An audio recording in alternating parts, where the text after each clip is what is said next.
Hey everybody, welcome to another exciting episode of Javier in the Air. So here we are, Sunday, September 5th, Labor Day weekend. So I hope everybody's enjoying it.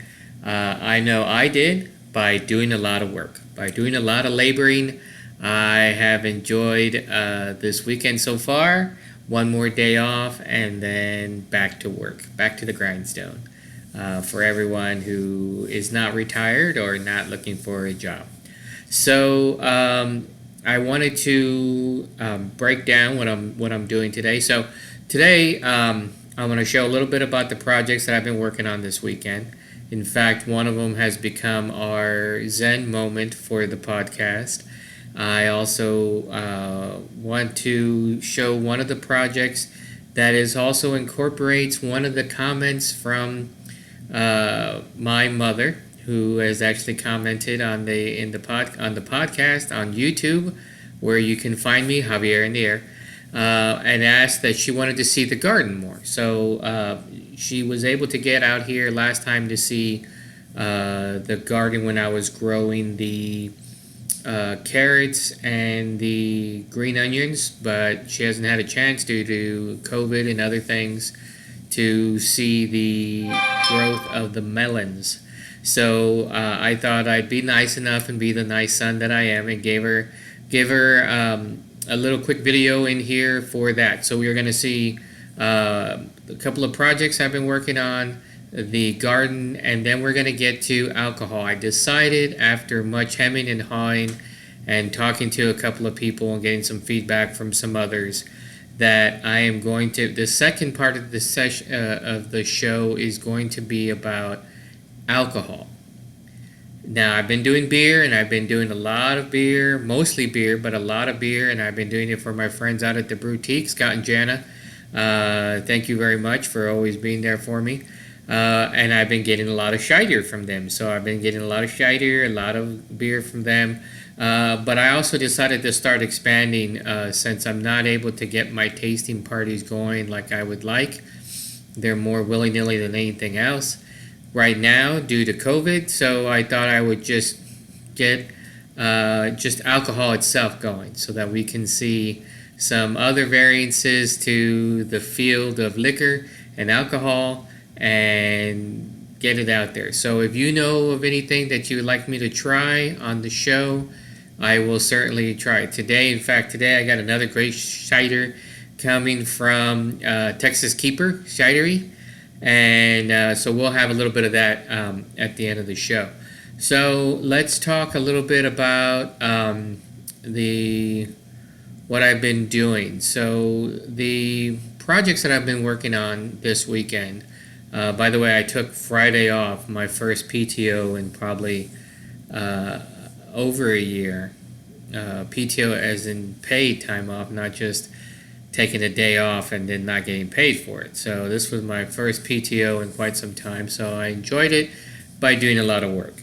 So I finally decided after seeing it time and time again. So like I mentioned before in previous podcasts, and if you haven't tried it before and you're looking for some fence alternatives, I recommend vinyl fencing. I went with a company called Texas Vinyl Siding. They did a great job. So what I had them do was, so for example, say my fence line was here of my gate going to the back of the house, right? So what I decided to do is my neighbor went ahead and started building a 10-foot fence. And so because of that, he moved his fence line, his gate, to here, basically even with the front of his house. So because he did that, I decided to go ahead and have Texas Vinyl Siding fencing move my gate front to be even with his. So now my fence moved up, I'd say probably about 8 feet. It's still not even with the front of my house, but that's fine. I don't care about that. However, because I did that, And because I got the gate to now lock, and it locks now, thanks to the fencing company, um, I have a tendency to ignore that side. And I also got the AC running great, had it checked out a couple months ago. I think we talked about that on here. So because of that, I've been letting that side kind of go to the wayside, so to speak. And also to tell you, I got a gate on the other side of my house that is a 6 foot wide fence, our gate, so that I can get my lawnmower and my cart and my wheelbarrow and everything through there without having to worry about it being too narrow on that side. Anyway, so because of that, I've been letting things go. And I horribly let I don't even think they weren't weeds. They're basically trees started growing in this narrow spot, and you'll see it in the Zen moment. It was probably about 7 to 8 inches wide, and runs the length of my fence between myself and my neighbor, between the fence and my sidewalk, and you'll see that also in the Zen moment. And so because of that, all it was just a little dirt area, but it was perfect. Seemed to be perfect for growing of anything and everything I didn't want. So because of that, and because of me letting it go, there were little trees, saplings growing there, some phenomenal weeds growing there, and I finally decided to take care of it this weekend. So on Friday morning, I went to Lowe's, picked up some weed barrier, picked up some paver sand or all-purpose sand, and whatever was there, I grabbed it, and some white marble rocks. So I spent all of Friday tearing all that up, getting rid of all the greenery that was, laying down some weed barrier, laying down some all-purpose sand, and then tamping it down a little bit. I think I could have used more sand, but I was pretty done with going to Lowe's. I went there twice on Friday, so I was like, I'm done. So laid down some more sand, and then or laid down the sand, and then I laid down the rocks. So you'll get to see that in the Zen moment. So it turned out really nice. I didn't get quite to finish it because I'm not sure. There's one section that opens up to the gate, and I'm not sure what I want to do with it yet. So if you have any thoughts, and you'll see it, if you have any thoughts of what I can possibly put there, I think it'd be great to put something that would be really eye-catching, really decorative, something cool. I still have some wine bottles, and I still have some tequila bottles that I'm trying to use for some sort of art project that I would love to put. Maybe I can put it there. So if you have any ideas or thoughts, be sure and let me know. With that, that pretty much, I thought it was going to take me maybe 2-3 hours. It wound up taking me 6 hours. But I did it right. And when you want to do something like that, you want to make sure you do it right. You want to put weed barrier down, and then sand, and then whatever you want to put on top. So you want to try to make sure that nothing comes up from underneath when you're trying to block it. Even if you're laying down sod, for example, or you're laying down, you're xeriscaping your lawn. You want to make, or your front lawn or whatever. You want to make sure you don't get anything growing from underneath, because that just causes more problems than it's worth. You get a lot of weeds. You get a lot of grasses you don't want. And so it's best to lay down the weed barrier and then put sand and then put whatever else you want on there. I've done that on this side of the house where I put down a lot of weed barrier, and then I put down a bunch of soil, and then I put down sod on top of that. And I think it worked out really great, as much as possible. So that's what I did on Friday. Saturday I recovered. It was horrible. I could barely move Saturday morning, but I still had to get up and do some things. And then I pretty much laid around the house, made some sun tea. And then I had a poker game with the neighbors, James and Cider, our favorite duo. And I have to say, Cider cleaned her clocks. She was phenomenal last night playing poker. We did dealer call. So again, if anybody out there is interested in small participating in small groups of poker, either dealer call or Texas Hold'em tournaments, depending on the size of the group. Last night there was only 5 of us, so we did a dealer call with some crazy games like baseball and follow the queen and just 7 card no look and stuff like that. So if you ever played them before, they can be quite fun. We didn't put a lot of money into it, actually. Kind of the normal thing, a little bit different than a Texas Hold'em tourney because the money's more fluid. And Zaida won, and she won big. So congratulations to Zaida. If you know her and you see her on Facebook, tell her congrats. We were happily stunned by Zaida. Not during the game. Afterwards, we were like, "Hey, great job." During the game, we were just like, "What?" And she was killing it. She was 5 aces here, 5 aces there, 4 of a kind, 5 of a kind again. It was just phenomenal. So it turned out to be a really good night. And it was relaxing from all the work that I did on Friday and a little bit of the work I did on Saturday. So now this morning, I actually got some groceries done. So for those of you who are ordering groceries, good on you. Every now and then, I like to order my groceries as well. Keeps me safe, keeps me mask distant. Also keeps me away from ordering junk food because I have a tendency to not do that. But if I'm in the store, impulse buying will get me every time. But I did go to the grocery store this morning, and I was kind of mixed about what I saw. I would say probably 75% of us wore masks. The other 25% were, I hate to give my opinion here and throw out some hate since I've been accused of doing that, but they were stupid. You're not doing it for you. If you want to be unvaccinated and you don't want to wear a mask, that's great. That's your prerogative.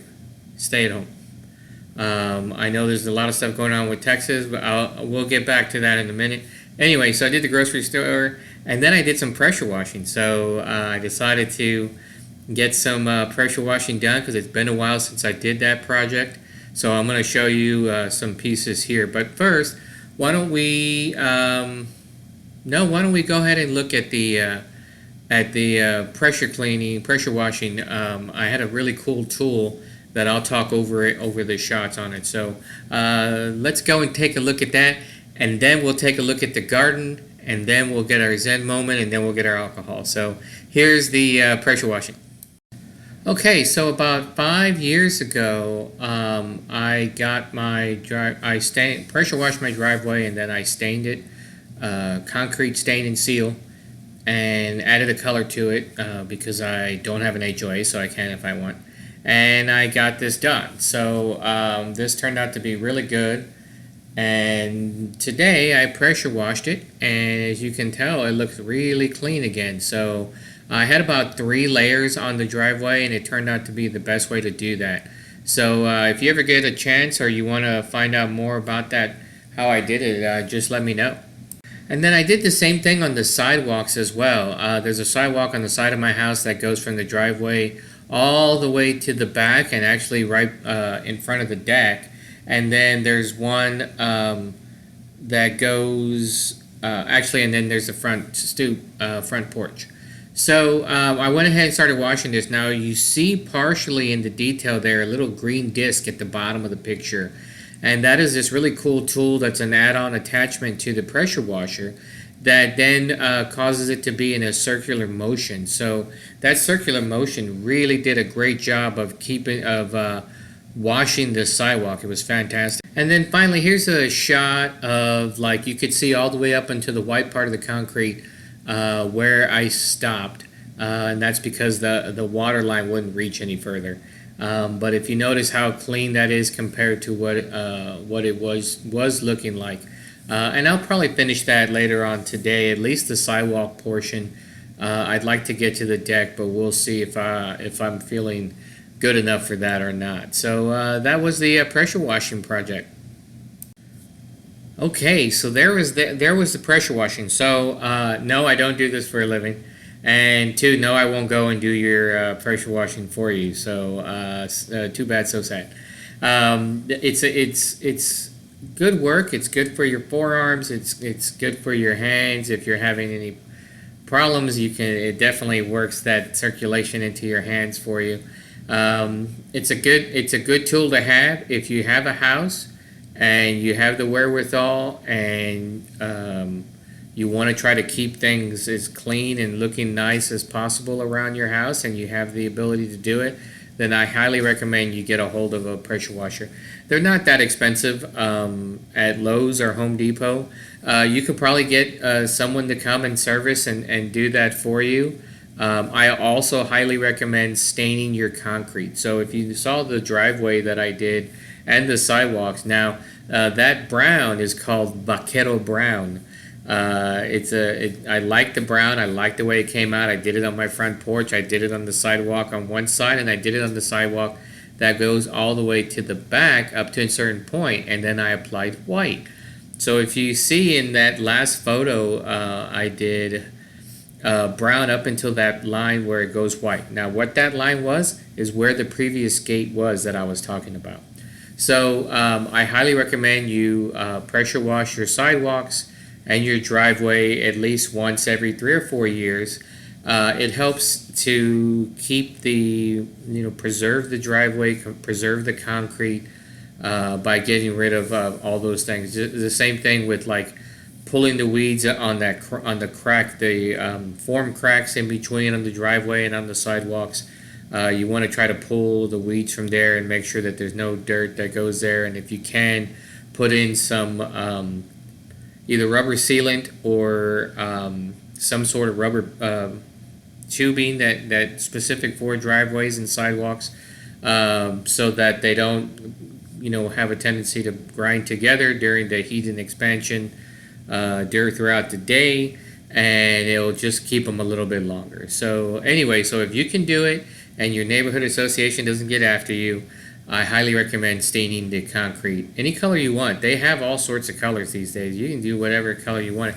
I wanted to keep it going with the way the house looks, so I went with a nice brown, and there's a tan or taupe or whatever, beige, whatever color you want to call that driveway. So and everything here, by the way, has had at least 3 coats. The white doesn't seem to last as long as the Vaquero Brown does.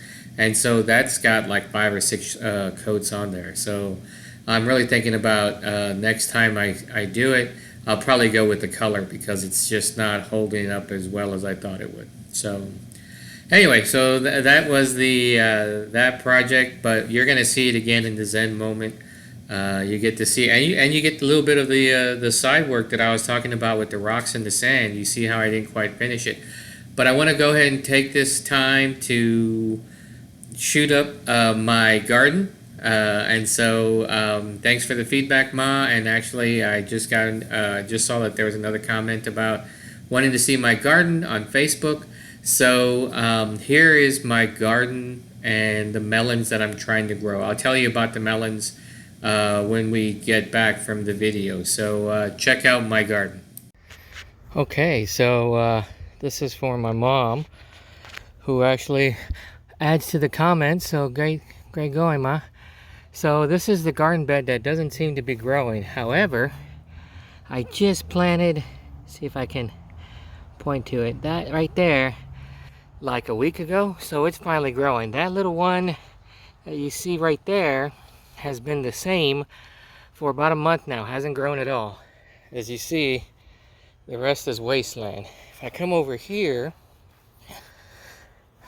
I'm seeing what looks like a hole, but it's not a hole, and it's covered, so it looks fine. And then there's the I'm not sure what melon that is anymore, but that's growing up, so I decided to add a kind of a lattice work to it for it to hang on to. And then as you come over here, you'll see I got some good vines going. This one here is, I had to wrap around the inner part of the bed. So a lot of growth in here. I went ahead and removed the grid work so that everything can just grow and I can just start wrapping everything around. So pretty cool. There you go, man. Okay, so that was the garden. Thanks, Ma, and the other person for requesting it to look see at how the garden was going. Now, like I said, on the other garden, I'm not sure what's going on there. I probably, maybe tomorrow, I'll see if I can check the pH of that soil. I'm using the same mixture as I used on the garden bed next to it. I just don't know what's going on there, why nothing seems to be growing. Maybe I put the seeds too deep. Maybe I checked the packet. It didn't say anything about soaking them or letting them sit in water overnight or 48, 72 hours like the pink bananas did, which also didn't grow in that same garden bed. However, I'm really keeping out hope. You see that little sproutling that's about that big, that's been there for about 5-6 weeks now. Hasn't grown, hasn't died, hasn't shrunk.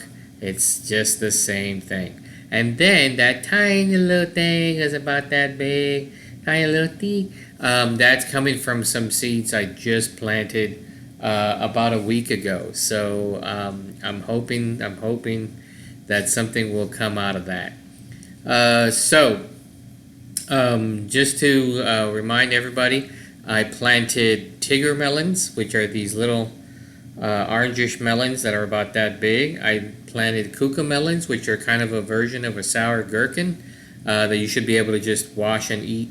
And then I planted 3 different types of what is considered a standard watermelon, except it's got the normal red color that you see around here. It's got a yellow golden color on the inside, and it's got an orange color on the inside.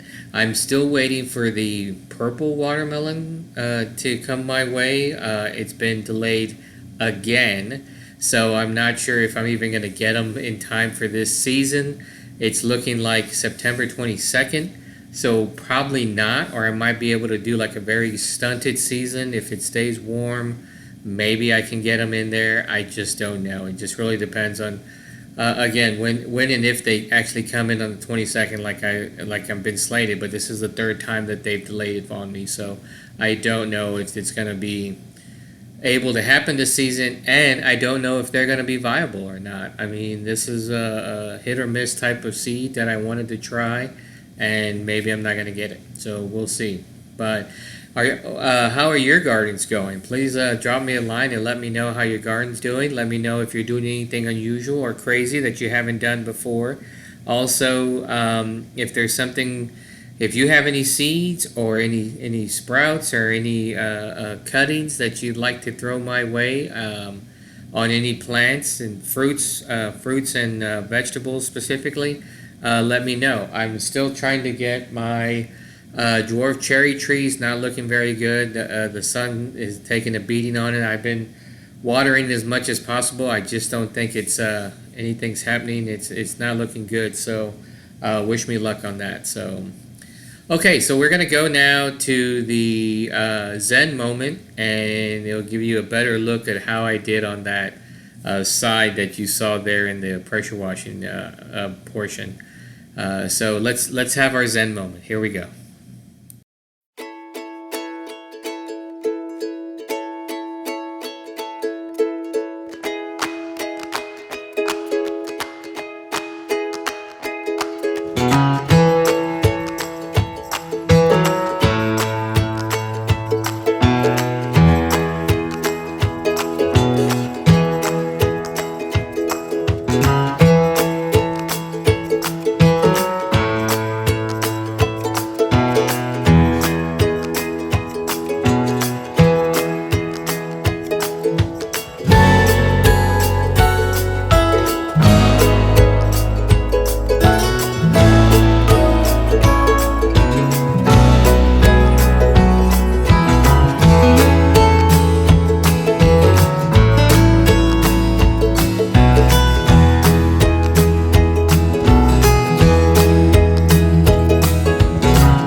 Okay, so there you have our Zen moment, and you get to see the during and then the after. I didn't show the before.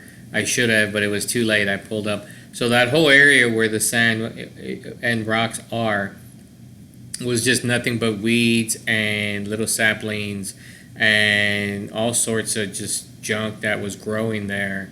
No grass because it doesn't seem to get enough sunlight. So funny how where I need grass, the grass won't grow, and then where I don't need grass, like where I have mulch in that area, grass. Well, in this case, no grass because there was just not sun. I wish the grass would grow there, but I don't even think if I put sod down in that area, it's just too dark at times. So, and even putting down like zoysia or fescue or something like that, I don't think it's gonna work because I tried that in my backyard too, and that didn't just didn't work. So, now it's time for the alcohol section. Yes, it has been upgraded as alcohol. And so I'm going to present another cider. This is a spiced cider. Once again from the great group out at Texas Keeper. I didn't get a chance to see him at the farmers market yesterday, but I'll probably be out there this coming weekend. And so this is their Texas Keeper cider. Cider, as I like to call it. This is their cidery. It says here, let's see, Texas Keeper was started in 2013 by a group of longtime friends born and raised in Austin. Our name comes from an extinct 19th century Texas apple called the Hicks Texas Keeper. Obviously, it wasn't a keeper now, was it, guys? I mean, if it's extinct, it's not going anymore. And enjoy. So they want us to enjoy it, which is great. It's a shame that they don't have that apple anymore, so that it could be reestablished and put into their cider. So this is called Hopfen, Hopf as in Frank, En, Hopfen. This is a dry hopped spiced cider. It's a small batch cider that they did, 750 mils, and this is a 7.5 ABV.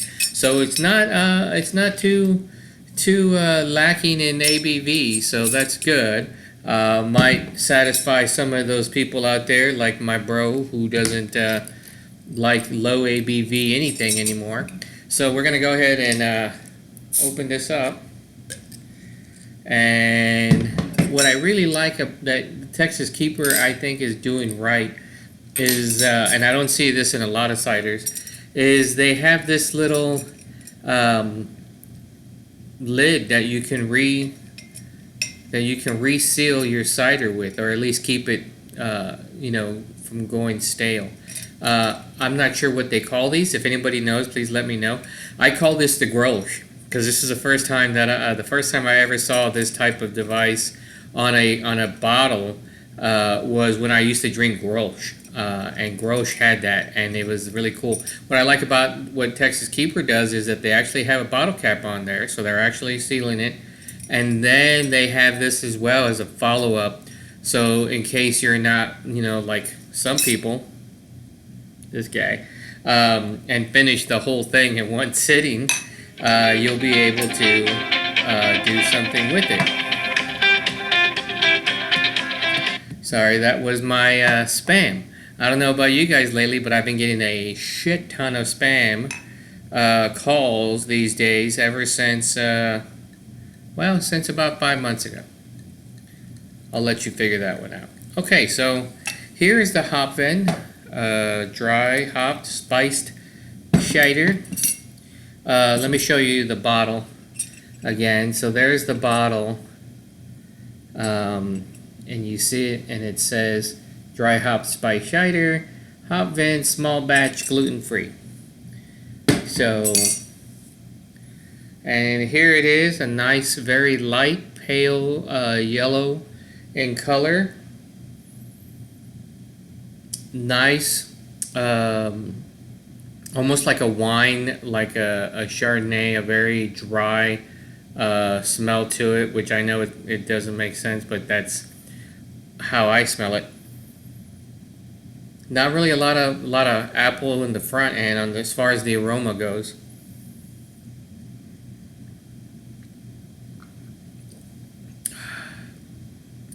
This is definitely dry. This is definitely more like I would consider this more like a wine than I would a cider. But it is a cider, so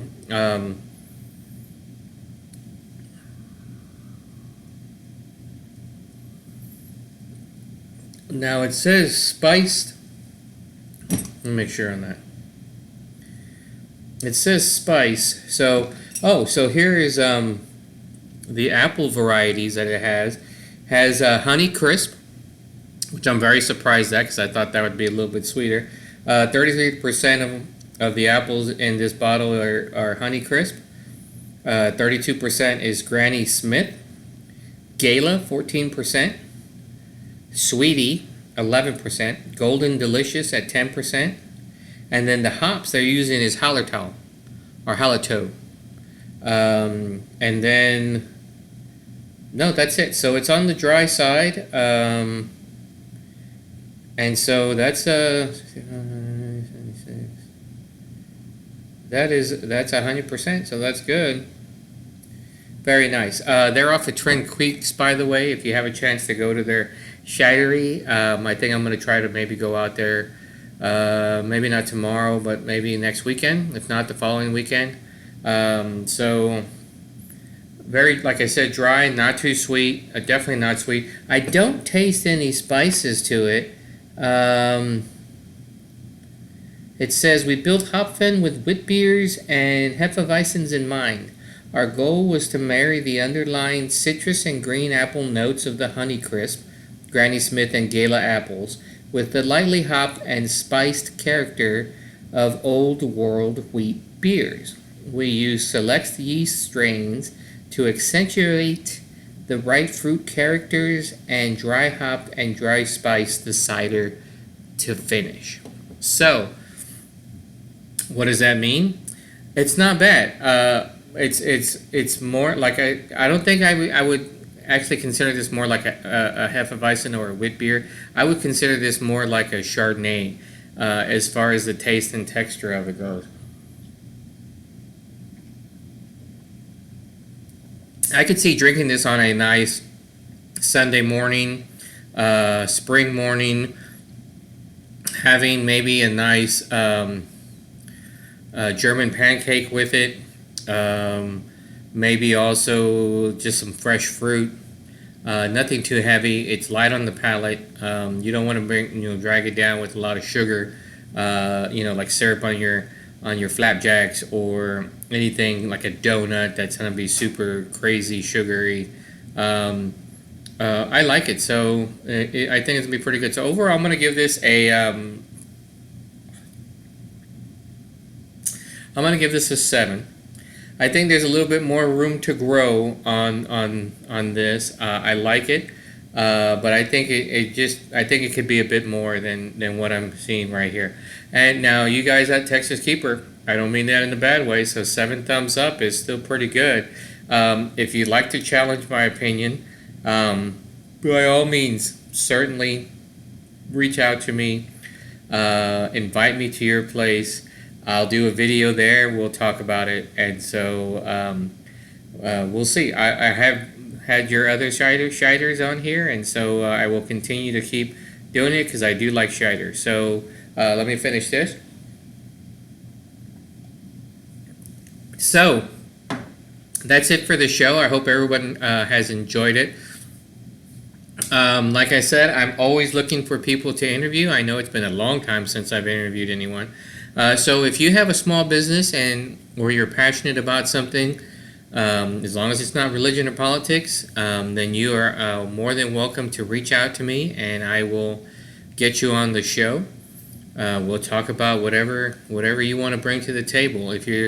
I'm still looking for a co-host as well. I know we're back into COVID conditions, Delta conditions, but if you're vaccinated and you want to be on the show and you want to sit in like a studio and shoot the breeze with me and we can talk about various topics, non-politics or religion, then by all means reach out to me and we'll set something up.